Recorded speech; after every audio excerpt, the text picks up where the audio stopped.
Hi guys, என்னுடைய birthday special என்னன்னு கேட்டுட்ருந்தீங்கள்ல. என்னுடைய பர்த்டேக்காக என் தங்கச்சி, ஏன்னா என் பாப்பா தான் எங்களுக்கு சமைச்சு தருவாளா. ஆனால் அவள் வந்து எங்கள் மகேஷ் வந்து நான் தான் சமைச்சது. நான் வந்து நீ எனக்கு பிரியாணி பண்ணி கொடு அப்படின்னோடனே சரி அப்படின்னுட்டா. ஆனால் நான் பாப்பா தங்கச்சின்னு சொல்லாத, தங்கச்சின்னு சொன்னால் யாருக்கும் தெரியாது, மகேஷ்ன்னு சொல்ல சொன்னான். அவள் தான் எனக்காக சமைச்சா. என்னெல்லாம் சமைச்சா அப்படின்னா, சிக்கன் 65, அப்புறம் வந்து பிரியாணி, அடுத்து வந்து சிக்கன் தொக்கு, அதுக்கப்புறம் ஐயோ பிரெட் அல்வா. நாங்கள் வந்து இவ்வளவும் வீட்டில் தான் சமைச்சோம். அவள் தான் எனக்கு வந்து அவள் வந்து நைட் ஷிஃப்ட்லாம் முடிச்சுட்டு மார்னிங் வந்து ஒரு 9 மணிக்கு மேலே வந்து அதுக்கப்புறம் தான் எனக்கு வந்து சமைச்சு கொடுத்தா. நாங்கள் வந்து காரமே இல்லாமல் எனக்கு பிரியாணி பண்ணி கொடு அப்படின்னோடனே சரி அப்படின்னு சொல்லிட்டு செம்ம டேஸ்ட்டாக வந்து பண்ணி கொடுத்துருந்தா. சிக்கன் பிரியாணி நல்லா இருந்தது.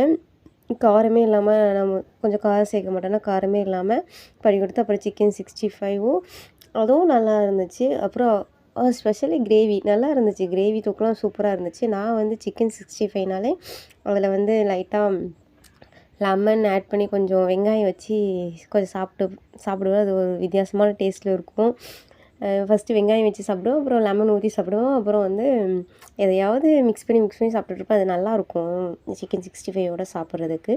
பிரியாணி அப்படியே சாப்பிட்டு முடிச்சுட்டு அதுக்கப்புறம் அல்வா சாப்பிட்டோம் பார்த்திங்களா, செம்மையாக இருந்துச்சு. அல்வா வந்து பிரெட் அல்வா வந்து நாங்கள் எதிர்பார்க்கல, இவ்வளோ பிரெட் அல்வா வந்து இவ்வளோ டேஸ்டியாக வரும் அப்படின்னு சொல்லிட்டு. நான் அல்வாவே எதிர்பார்க்கல. எனக்கு எப்போனா பிரியாணி சாப்பிட்டு முடிச்சுட்டு அல்வா சாப்பிடுவோங்கிற மைண்ட் செட்டுக்கே வந்துருச்சு. அந்தளவுக்கு அல்வா வந்து டேஸ்ட்டாக இருந்துச்சு. நெக்ஸ்ட்டு நாங்கள் எல்லாருமே வீட்டில் ஒன்றா உட்காந்து சாப்பிட்டுட்டு இருந்தோம். எங்கள் அப்பா வந்து நீ சாப்பிட்ற வீடியோ போடக்கூடாதுன்னு சொல்லி திட்டிகிட்டே இருந்தாங்க. ஆனால் நான் கேட்காம வந்து வீடியோ எடுத்துகிட்டு இருந்தேன். அப்புறம் ஃபுல்லாக சாப்பிட்டு முடிச்சுட்டு பிரெட் அல்வா டேஸ்ட் பார்த்தேன்னா நல்லா இருந்துச்சா, திருப்பி சாப்பிட்டுட்டு பிரெட் அல்வா இலையில வச்ச பிரெட் அல்வாவையும் முடிச்சுட்டு திருப்பி எனக்கு அல்வானாலே இலையில வச்சு சாப்பிட்டா தான் நல்லா இருக்குமா, அதனால் திருப்பி ஒரு குட்டியாக இலைய கட் பண்ணி அந்த இலையில அல்வாவை வச்சு உட்காந்து செம்மையாக சாப்பிட்டு முடிச்சிட்டேன். இதுதான் பர்த்டேயோடைய ஸ்பெஷல் என்னென்னா, என் தங்கச்சி எனக்கு சமைச்சு கொடுத்தது தான் அங்கே வந்து பெரிய ஸ்பெஷலு. நிறைய நெய் ஊற்றி நிறைய நட்ஸ் போட்டு சமைச்சிருந்தோம். செம்மையாக இருந்துச்சு. இன்னும் இப்போவும் சாப்பிடணும் போல் இருக்குது, அவ்வளோ டேஸ்ட்டாக இருந்துச்சு. தேங்க்யூ மகேஷ். ஓகே, எல்லாருக்கும் தேங்க்யூ. ஓகே, பாய். நெக்ஸ்ட் வீடியோவில் பார்க்கலாம்.